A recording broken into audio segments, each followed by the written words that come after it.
Welcome to the Fanning Archives. If you've been viewing this channel a little bit, you will know that this channel is a supplemental channel to the book Gentleman Jim, The Baseball Life of Jim Fanning. There's so much stuff that we will never be able to put into that book, or the book would be 10 million pages long. Rather than just working on it for the next year or so, because it is going to be delayed, rather than just work on it and keep everybody in the dark, wanted to start sharing some of the things that would have been overflow for the book. So I wanted to kind of take you through history here with some of the gear, because everybody loves gear. Everybody that loves baseball looks at the gloves, the hats, the uniforms, the balls, bats, everything. It's such a gear sport. There's just so much stuff involved in it, and people talk about, I got a foul ball, or somebody gave me their batting gloves, or somebody gave me a wristband or a hat. My dad signed in 1950 with the Cubs, and back then your uniform stayed with the club.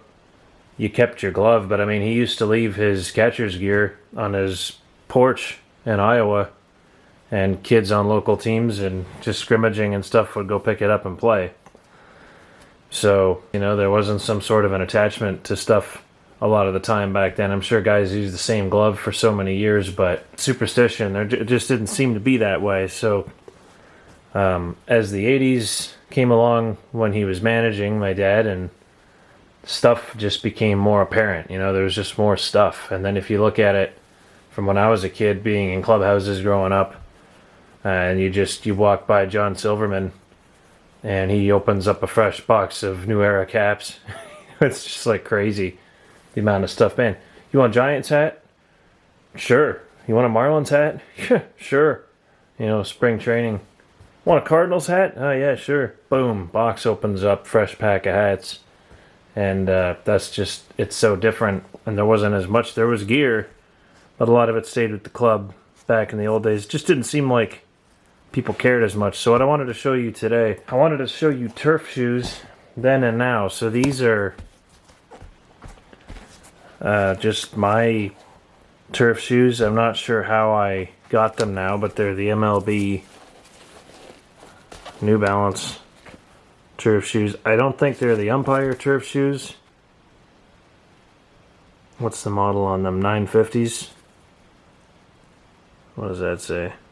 Absorb. So this could maybe be the lowest level of indoor turf shoes. And it was used at, it was actually used at one of the complexes that I used to train at indoors on like artificial turf with the black ball kind of stuff in it. And I wanted to show you what these babies used to look like back in the day. Back when a lot of the National League ballparks were turf. These were my dad's old Brooks 1980s turf shoes. There are some pictures, a piece of painter's tape. Oh, he painted in these actually after his managing career ended, so they got pretty banged up. I actually do remember him wearing these in the house painting, but there's still clay on the bottoms there. But he's got a pair of Adidas's somewhere too. Here's the flap. So this is just how far the technology's come. Just the shoe technology, I guess you can say. These turf shoes, you know, they're pretty light. They're well made, but they're... It almost, yeah, there's dust and dirt coming off of them from maybe the last time. There's the 6 on them. From the last time they were used. And these, like if you just look at the bottoms, how different the brand new ones are compared to those old ones with the dot bottoms. I think I got these maybe through the A's or something when I was with their minor league affiliate. I actually don't know, because then they would have been green. So I'm not sure how I came across these. But I think it was ordered through a team. But yeah, here's one pair. Look at those.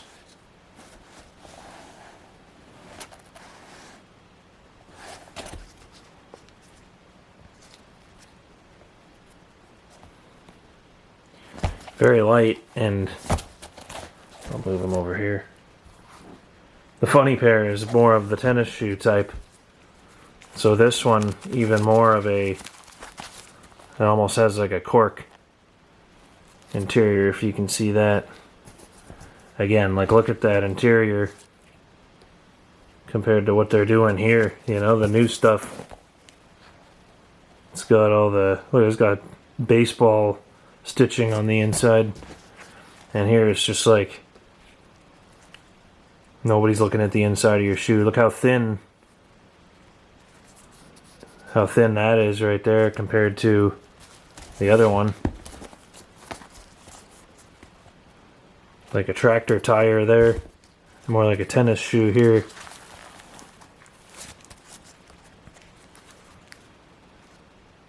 And this one's got some suede in it. It's pretty stylish. Brooks.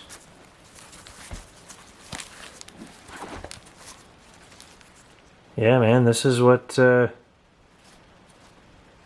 used to wear. This one doesn't have the exaggerated loop or the flap.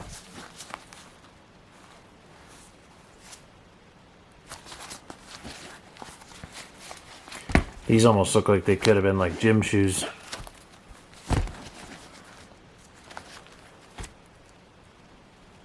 Man, and then the bottoms. You can compare these bottoms.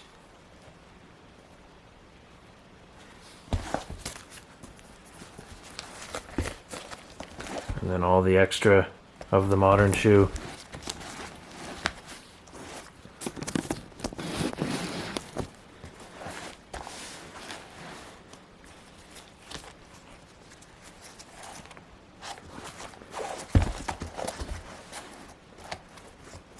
Yeah.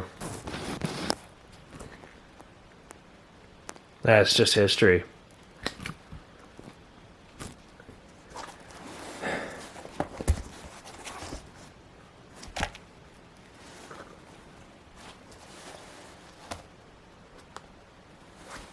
I mean, these were worn in the field, you know, back in the 80s in the dugouts. Managing Hall of Famers.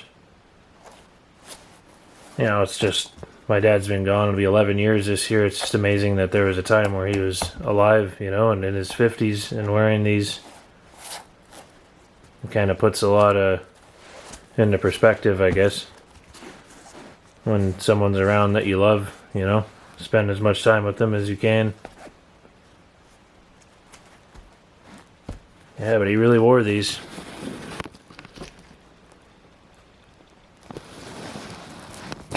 Somewhere we've got the Brooks or the Adidas.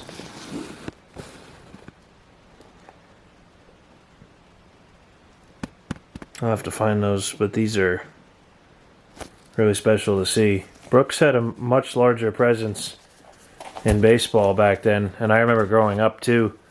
Brooks was a pretty big deal on all of my teams, and we even had Brooks shoes that we were wearing in high school, so I don't know what happened to Brooks.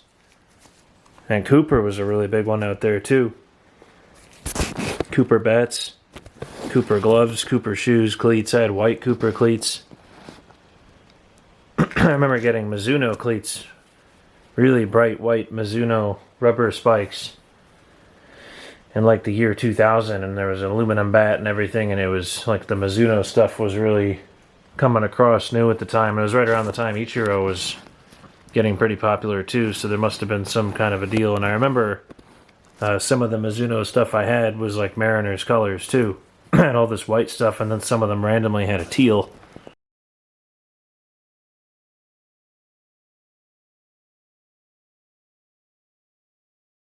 But yeah, I mean, if you're a gear, kind of a gearhead for baseball stuff, these are just so cool to look at. And looks like he's got a little chewed up right there. See that? Right where I put the authentic sticker. That's the thing too, someone would have to authenticate these. Like, I already know where they're from and who wore them and when they were worn.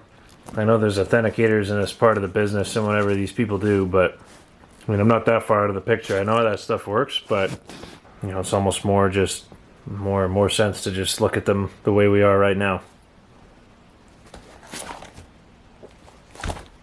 if there's any research you've done on these or you want me to do on them, if you want different viewpoints or different zoom ins or different things, if you want to see something different about these shoes, or if there's something I missed, point it out to me in the comments.